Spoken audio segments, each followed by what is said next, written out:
Thank you for joining us for our webinar all about annuities. This is, I think, going to be incredibly educational because there are a few topics I come across that have more misinformation or a lack of information, myths, and yet it's something that for a lot of people could be incredibly useful. I think you'll be surprised when we go through this about what is an annuity, who issues them, how they're used, and it's not just income anymore. It has to do with long-term care, asset protection, taxation, lifetime income, postponing required minimum distributions. There are a lot of possibilities with annuities. So you may have heard some negative things, have some negative impressions, but you're going to find out whether or not this is what you thought. But I think you're going to learn quite a bit about annuities. So this is our basic class on all about annuities.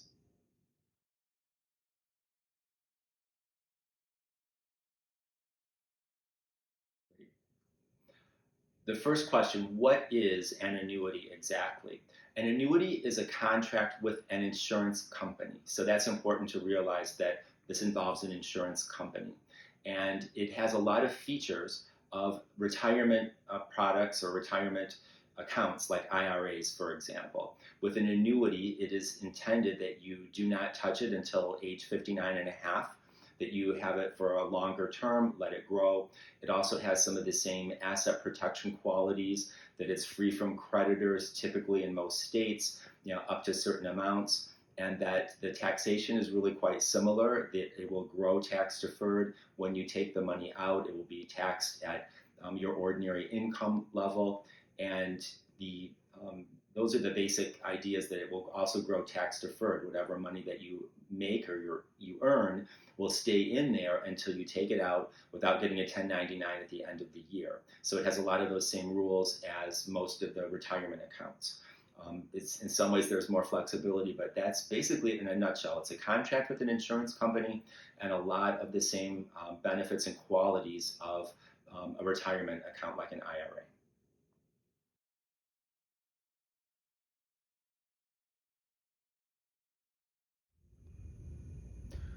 Question 2, who is licensed to sell annuities? And I ask this question because you have to have an insurance license. So a lot of financial advisors don't have insurance licenses. And so what happens is they may talk about annuities, but they really don't work with them. They don't understand them. They may be giving you negative information about them, partly because they're not licensed to sell them. And then you may, on the other hand, have insurance licensed people who are not securities licensed.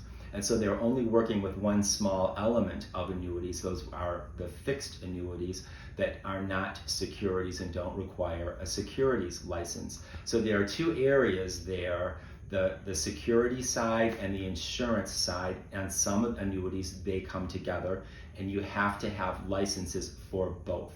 But at a minimum, you have to have an insurance license, since annuities are issued by insurance companies. But it's important to realize, if somebody's giving you information or saying something, are they even licensed to discuss this? And that's been a topic of regulation. For example, if you have somebody who is not securities licensed talking about certain annuities, they should not be giving you any kinds of securities advice about taking money out of investment accounts to put into an annuity.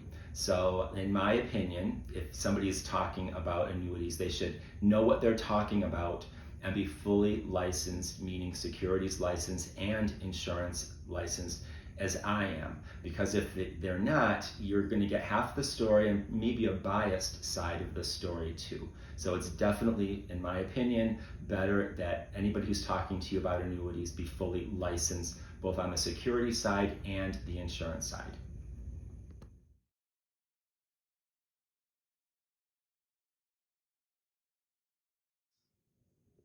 What are some of the advantages and disadvantages of annuities? So in a nutshell, a lot of the advantages have to do with the retirement side of it. For example, that you can invest and just defer the growth, like in any retirement plan where you don't have to pay taxes on it.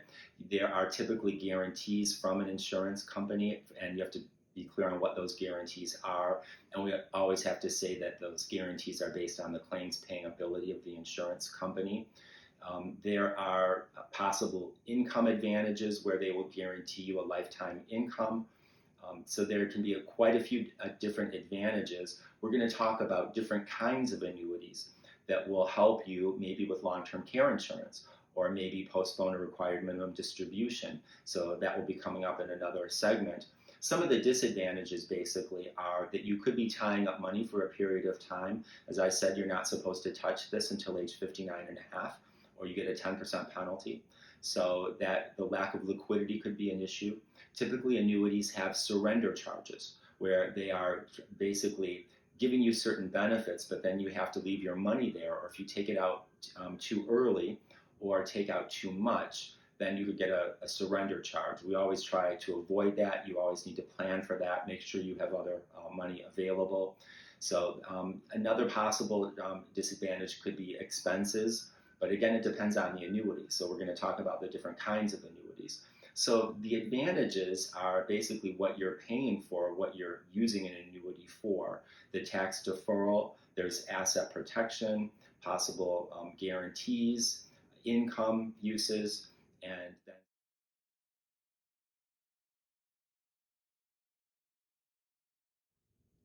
how do you get money out of an annuity?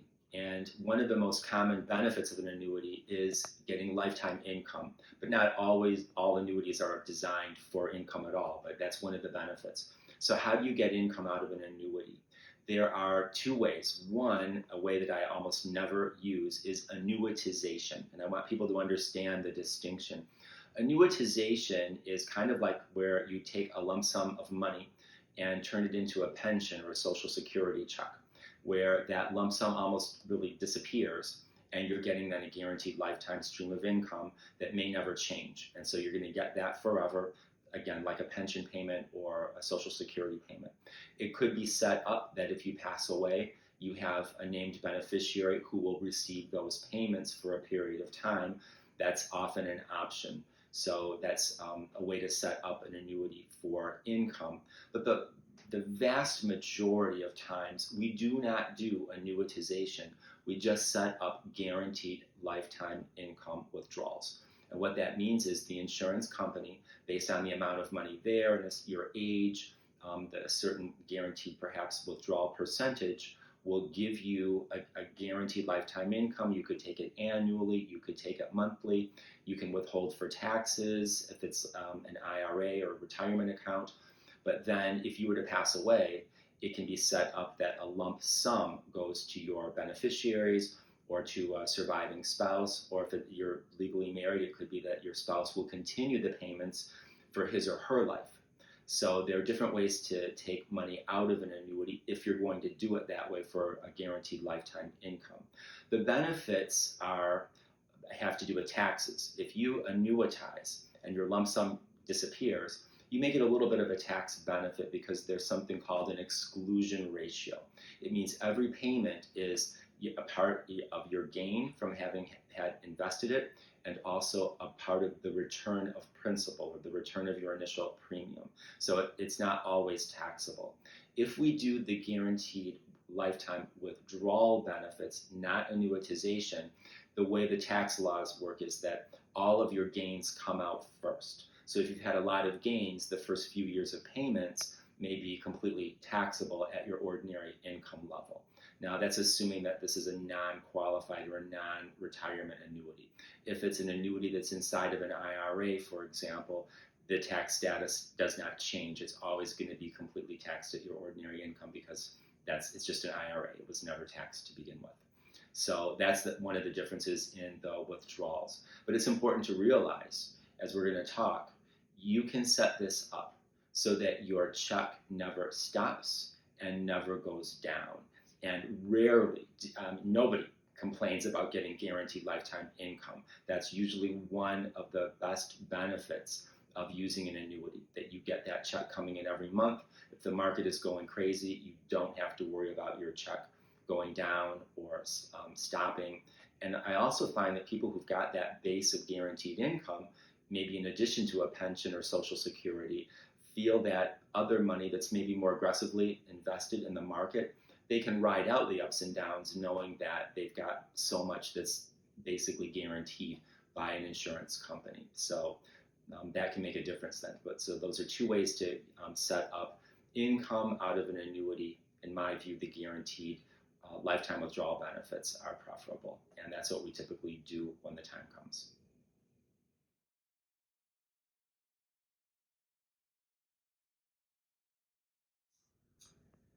Myths about annuities. People find that they think they know something and they just throw out some maybe negative things at times.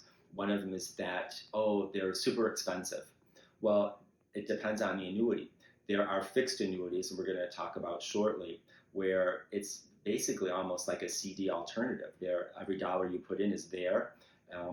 There are no fees deducted, and then after a certain period of time, you can take your money out, and there's never anything deducted as a fee. So, and immediate annuities we'll talk about, you may basically have like an interest rate once you receive your payments that's kind of embedded or calculated as you get your payments, but it's not like there is a big fee. I think people are thinking about the variable annuities, which have securities, and also if you're buying more insurance that is a guaranteed growth or guaranteed lifetime income, then that's where there can be extra fees involved. And you should always understand what the fees are, what you're paying for, what you're getting. But it's a myth to say all annuities have these, are expensive. And in fact, even some of the ones that do have higher fees, you may find are really good value. One of the things I find is that, again, depending on the annuity, you might, in a variable annuity that does have higher fees, you may invest more aggressively than you would otherwise because you're buying the insurance. So that can offset the fees, just doing something like that. That's one of the myths, that they're just more expensive. Another one is that they are very complicated. And again, it depends on the annuity. It could be very straightforward, but there could be a lot of bells and whistles and riders that you could add that can make it more complicated. But that shouldn't be a concern about whether or not it's in your best interest. You should be working with somebody who can clearly explain what it is, why you should or shouldn't do it, what all is involved. And in my case, I joke that I repeat myself a lot. I tell stories. I talk too much. But I will repeat, this is what you have and why you have it. But that's true on anything. If it's a mutual fund, and insurance, whatever it is, I want you to know what you have. So I will give you an update on how it's doing, how it's invested, what the guarantees are, if any. So I don't think you should be just discouraged from looking at something that may be in your best interest because, oh, it's too complicated. You should be able to understand it. Those are, I think, two of the biggest myths, is that they're expensive, they're complicated. Another one is just something that's negative. Oh, I hear bad things about it. And people can't quite put their finger on it as to, oh, what is negative about it? So that's kind of like a myth. And as we see, you probably are unaware that annuities are used for not just income, but it could be, again, something fixed like growth where you get a better interest rate. But again, we're going to talk about long-term care insurance, which is a biggie now, as well as possibly reducing or delaying taxes. So those are big benefits of annuities.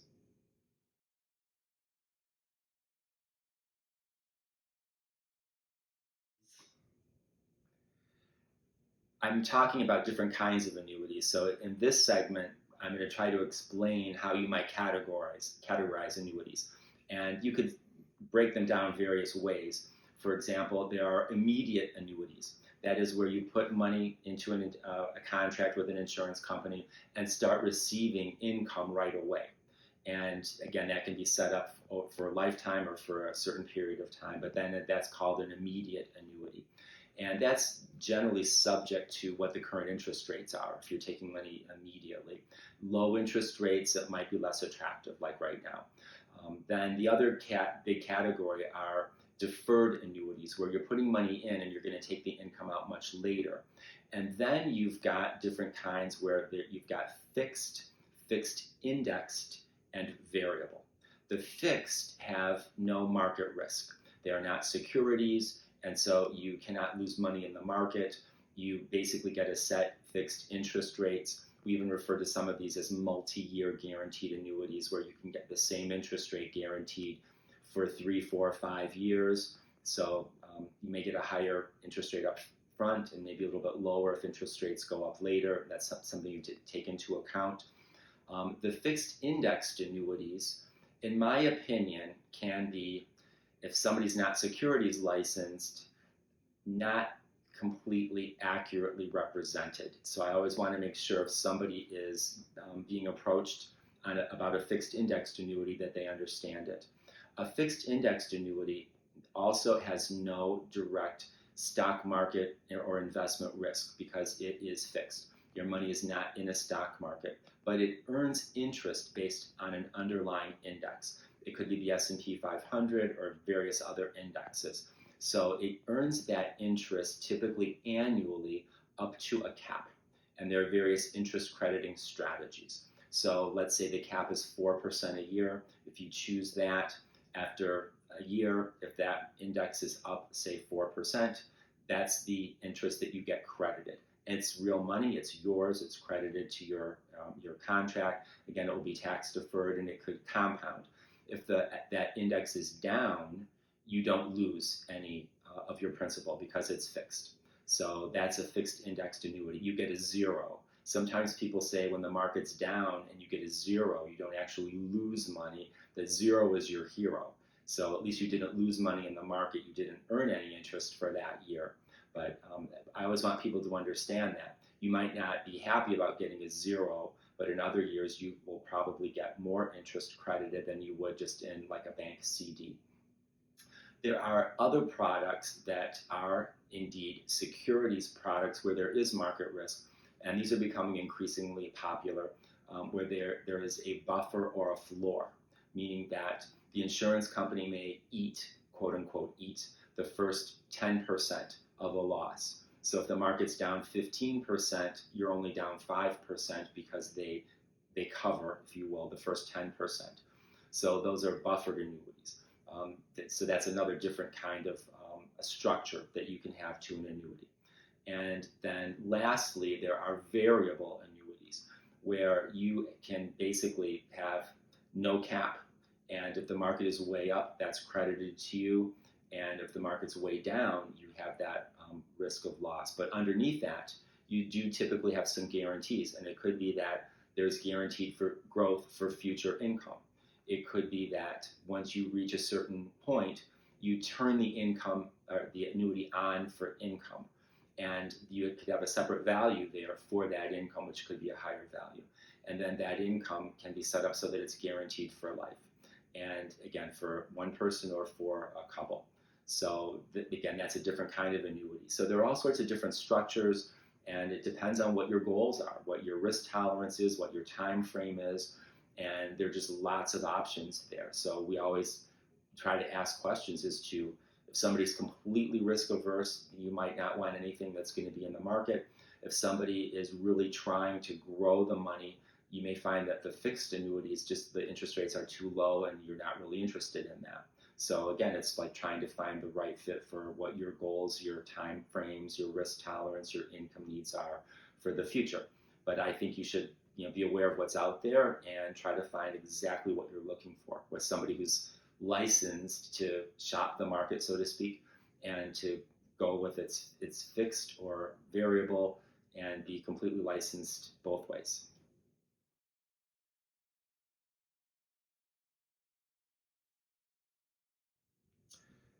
I'm going to talk about something you probably had no idea you could use an annuity for, and also I think this will help you understand if somebody gives you blanket advice, oh, annuities are bad, never look at this, or they're expensive, complicated, whatever the myths are.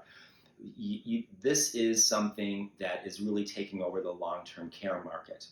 There are problems with long-term care insurance in that people who've had it are getting enormous rate increases. And also it can be very difficult to get because of the underwriting. And then you kind of wonder, is the insurance company going to be there in the future? You're paying in a lot of money for your long-term care insurance. And then if you pass away and never use it, it feels like all that money was wasted. There's nothing left over for a beneficiary. Long-term care insurance, for those who aren't familiar with it, is basically if you can't do a couple activities of daily living or have a cognitive impairment, then you can get this insurance to kick in to cover the costs of getting home health care or going to an assisted living facility. So it can be an incredibly expensive proposition to pay for those out of pocket. So that's why we have long-term care insurance. But one of the problems with it has been that the rates just keep going up and up and up, and it's done this for years. So now we have alternatives that are based on, we call them hybrid policies, either a life insurance, which I typically use for younger people, or a simple fixed annuity with long-term care benefits that I use for older people. By that I may mean people who are maybe mid-60s and over.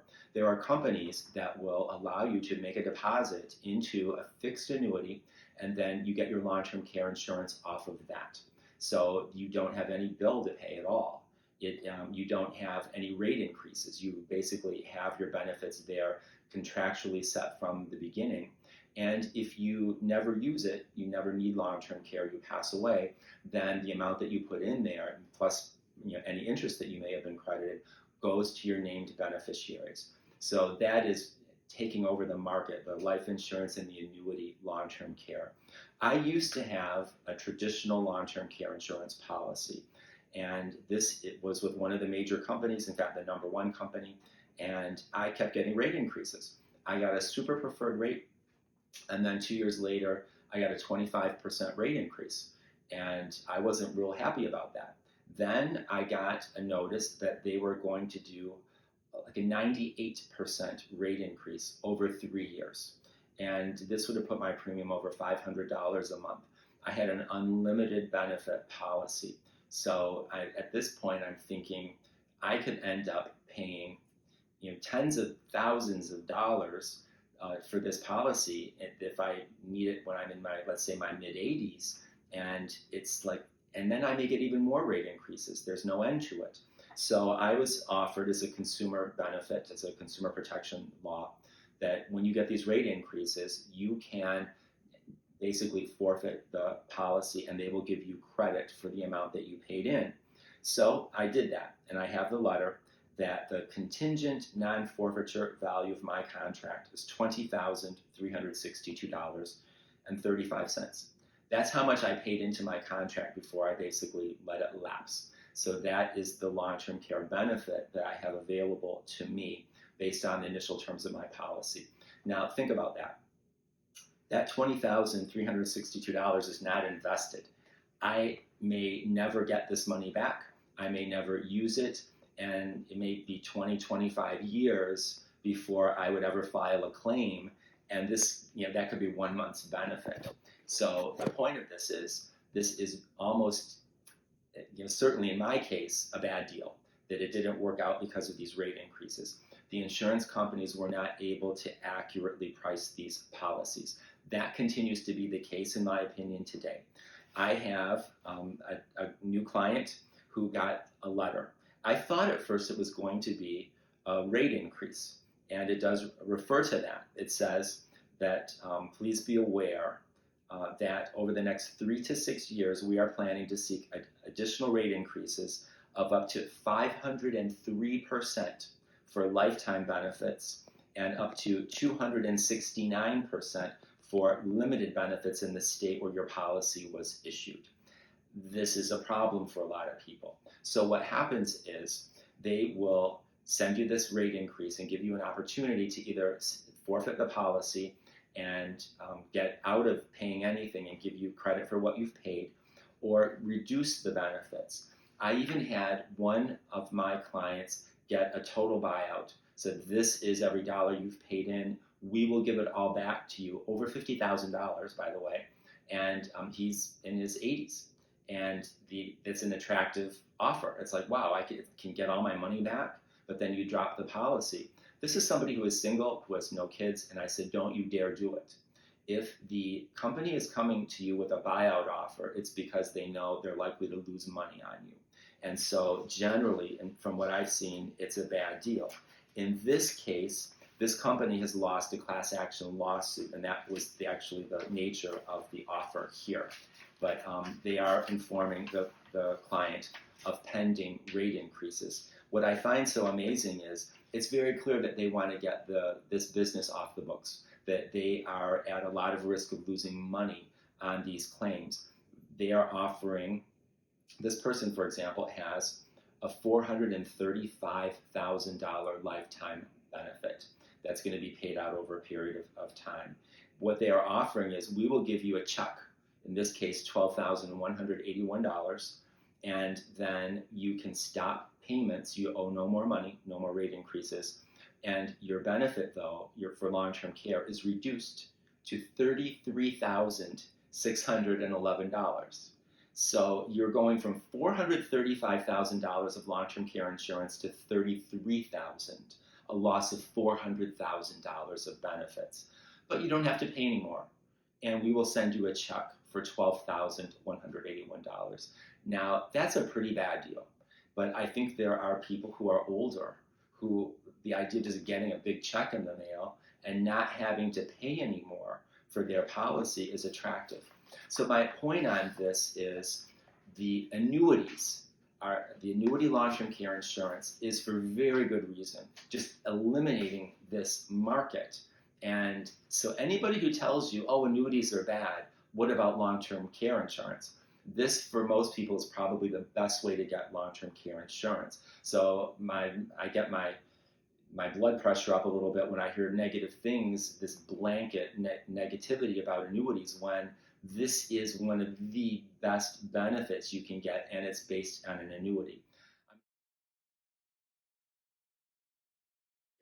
Another one is the best way to, in fact, the only way really, to postpone a required minimum distribution from an IRA.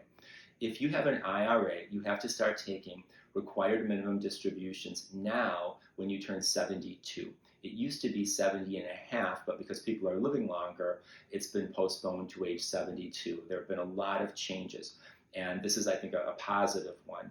But what if you don't want to take RMDs? You want to let that money grow. Well, there is a tax break that is set up now. It is $130,000 is the limit. You can total up all of your retirement accounts like IRAs, 401ks, put them together, and you can take 25% or of that value, or $130,000, that's the max as I'm speaking now, whichever is less, because it's a tax break, and postpone it to as late as age 85.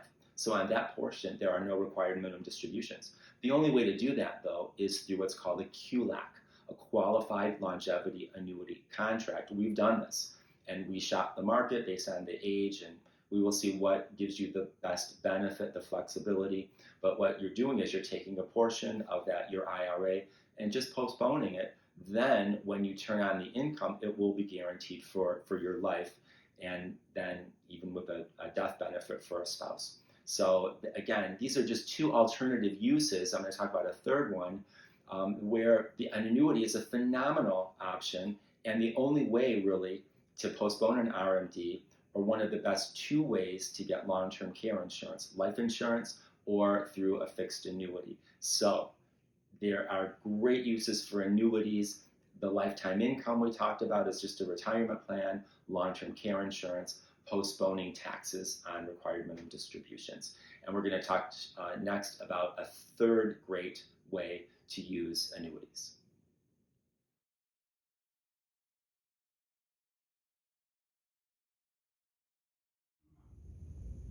Now here's an interesting question. Are annuities coming to 401ks sometime in the future?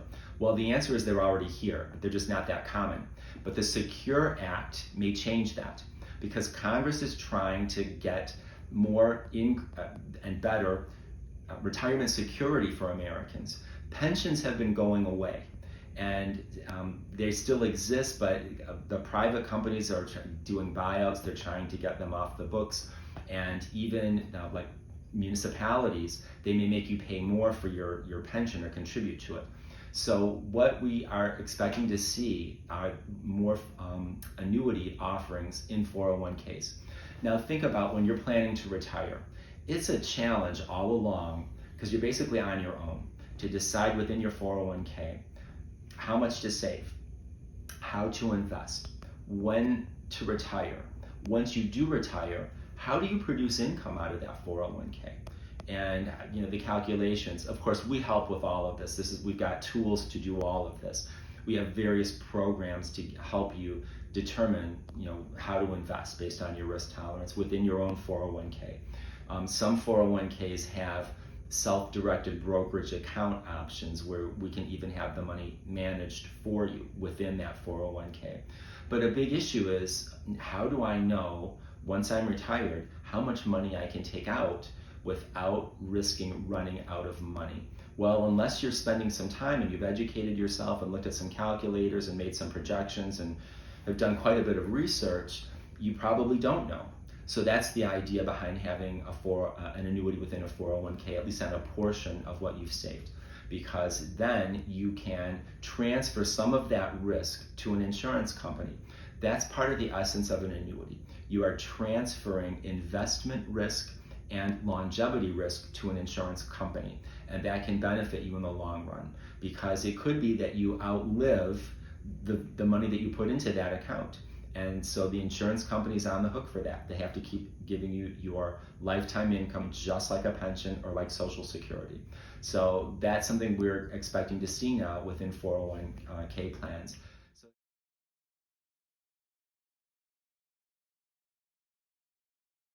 That's the annuity lesson. There's so much information there. Call us. We'll be happy to meet with you. We'll answer any other questions that you have. There's a lot to it. Just don't take blanket negative advice. This may be something that could be incredibly beneficial for you.